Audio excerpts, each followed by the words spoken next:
Kung bago ka lang sa aming channel at mahilig ka sa mga kakaibang kwentong katatakutan, pindutin ang subscribe button at ang bell icon para lagi kang updated. Kung hindi, mumultuhin kayo.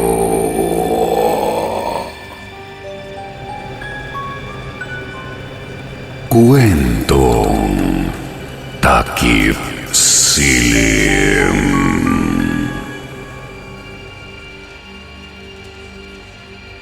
Matanda, aswang sa Negros. Hello po, Sir Jupiter. Avid listener po ako ng channel nyo. Si Michael po pala ito, Tubong Negros. Nais ko lang pong i-share ang isa sa mga nakakatakot kong experience at sana po maisama nyo ito sa horror stories nyo. I came from a materially poor family, kaya during high school, nakagawian ko ng magpasada ng pedicab tuwing gabi para pandagdag baon. Kadalasan, nagpapasada ako mga alas 7 ng gabi hanggang 10:30 or minsan umaabot din ako ng 11 ng gabi saka ako uuwi. Isang beses mga bandang alas 11 na ng gabi, napagdesisyonan kong umuwi na dahil parang wala nang masyadong pasahero. At habang pauwi ako, napadaan ako malapit sa palengke nang biglang may pumara sa aking isang matandang babae. Marami siyang dalang bayong na punong-puno ng gulay at ang damit niya, tipikal na damit ng mga matanda. Ngunit pawang itim ang kulay ng palda at ng blouse. Dahil sa dagdag kita din yun, napagdesisyonan kong ihatid siya, kaya dali-dali ko nang kinarga ang dala niyang gulay at pinasakay ko na siya sa pedicab. "Saan po kayo magpapahatid, Lola?" Wika ko. "Doon lang ako sa pinakahuling kanto ng subdivision, iho. Yung malapit sa ilog." Sagot naman niya. Nung unay wala naman akong napapansing kakaiba, liban sa sobrang tahimik lang niya na parang hindi siya kumikibo.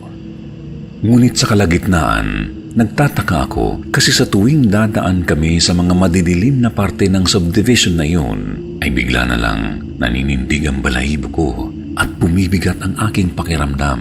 Ngunit hindi ko pinansin yun. Nang narating na namin ang lugar na sinasabi niya, napagtanto kong dead end na pala yun at nasa gilid ng highway. "Andito na po tayo, Lola." Wika ko sa kanya. "Iho, pwede mo ba akong ihatid doon sa dulo?" Tugon niya sa akin. Tiningnan ko ang tinuturo niya, ngunit puro malalagong halaman at talahiban ang daanan patungo sa madilim na parte. Walang ilaw o bahay at malapit sa pangpang ng ilog. "Lola, hanggang dito na lang po ako siguro kasi madilim na po dyan at wala nang kabahayan. Baka mamaya pagbalik ko ay may masasamang loob dyan at kung ano pa ang mangyari sa akin." "Dodoblehin ko ang bayad ko sa iyo. Ihatid mo lang ako sa banda doon." Tugon niya. "Sorry po talaga, hanggang dito na lang talaga ako." Sagot ko sa kanya. Bigla siyang bumaba at inabot sa akin ang bayad, ngunit parang galit, kaya binaba ko na rin ang mga bitbit niyang gulay. Inikot ko ang pedicab at nilapit sa may gawing semento na daan at laking gulat ko.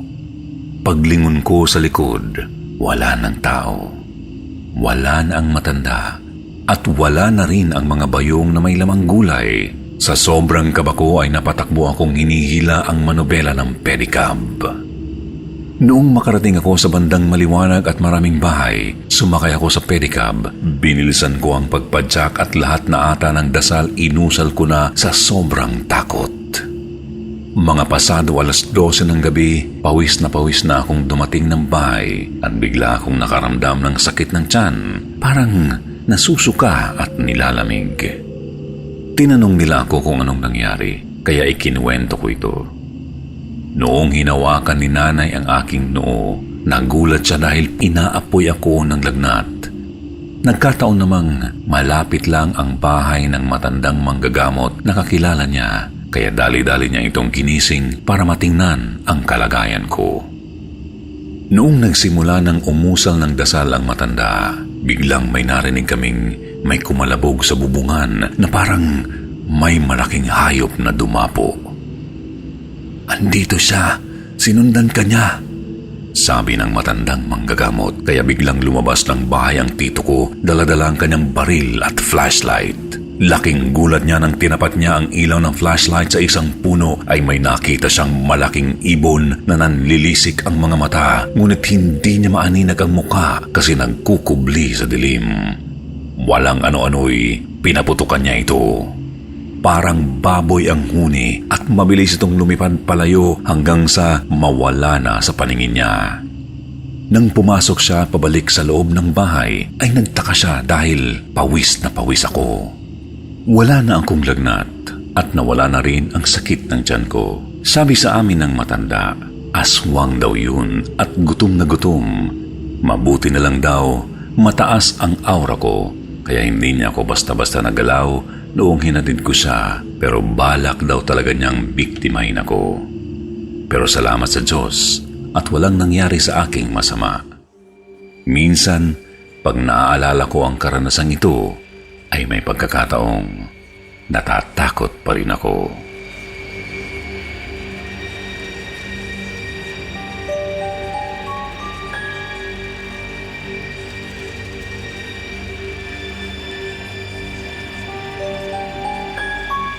Mga kwentong kababalaghan ni Axel.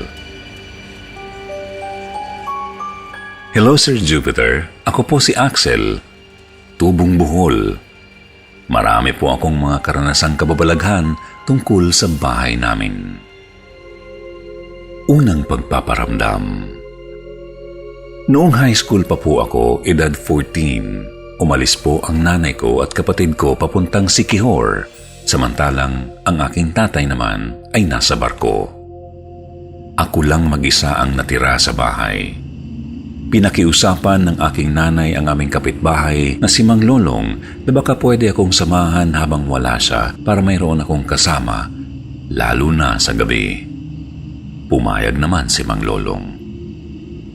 Noong gabi na sinamahan nila ako ay nakaranas sila ng pagmumulto dahil daw bigla na lang umuusog ang mga upuan namin. May naririnig silang naglalakad at naghuhugas ng pinggan sa tuwing gabi, kahit wala namang ibang tao sa aming bahay.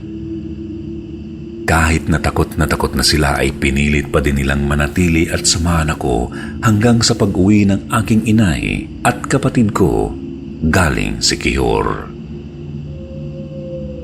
Pangalawang pagpaparamdam. Ang pangalawang pagpaparamdam na aking ikikwento ay ang hindi namin may paliwanag na pagpapaandar ng aming TV at radyo. Ang biglang paglakas at paghina ng tunog nito ng kusa na parabang may ayaw ng sobrang maingay. Pati noong fiesta na may ibang nakitulog sa amin. Mga na-hire ng magulang ko para magluto at mag-serve. Sabi po nila ay gising pa sila kahit madaling araw na. Maingay po sila sa pagkukwentuhan at bigla na lang silang pinatayan ng ilaw. Pangatlong pagpaparamdam. Ito pong kwento na aking ibabahagi ay totoo pong nangyari. Ito po ay yung panahong lagi po akong madaling araw umuwi dahil sa aking kahiligan sa larong Dota at Counter-Strike. Inuumaga na po ako sa computer shop. Isang gabi po ay papauwi na ako gamit ang motor ng aking mga magulang. Bandang 12:00 na ng madaling araw, napansin ko pong may isang malaking ibon na kulay itim sa gitna ng kalsada. Natakot po ako dahil ngayon lang ako nakakita ng ganito kalaking ibon. At lalo na ay madaling araw na.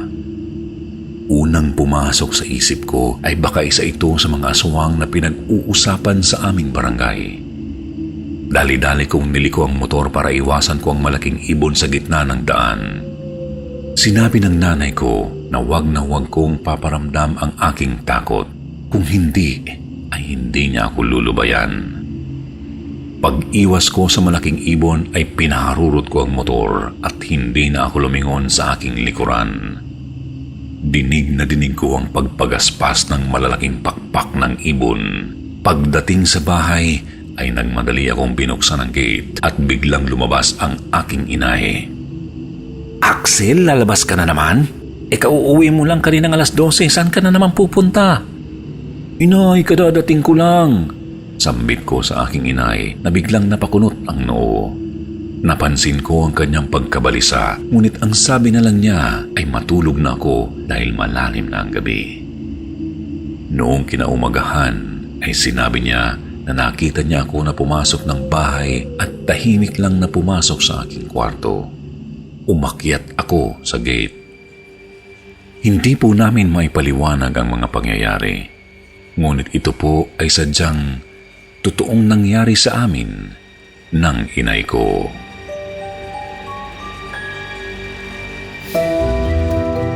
At ngayon naman mga kaibigan, oras na para sa ating shout out. Shout out going out to Marites Guevara. Shout out to Marvin Velarde, kay Jamie Baby, kay Janice, Resi Madrid, Lloyd Rapas, Cindy Salindao. Shout out to Haji Bermeo. Hello, Rena B. Blas, Kappa Jack, Henyong Pinoy. Hi to Hunter Valkyrie.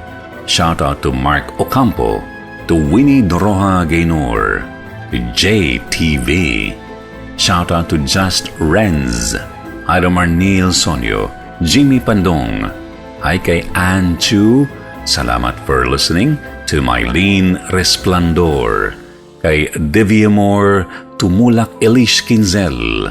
Shout out din kay Aubrey Delgado, kay John Alexis Baroro, Noime Fuerte of Riyadh, Saudi Arabia. I love you, Idol Noor. Shout out to Aliyah Panopio, to Marlo Brava, and Bells Malbas. Maraming salamat po sa inyo sa inyong palagiang pagsubaybay sa mga kwentong Takip Silim. Mula po sa bumubuo ng kwentong Takip Silim kay Ma'am Chris at kay Sir Chris, ako po muli si Jupiter Torres. Nagpapasalamat sa inyong lahat.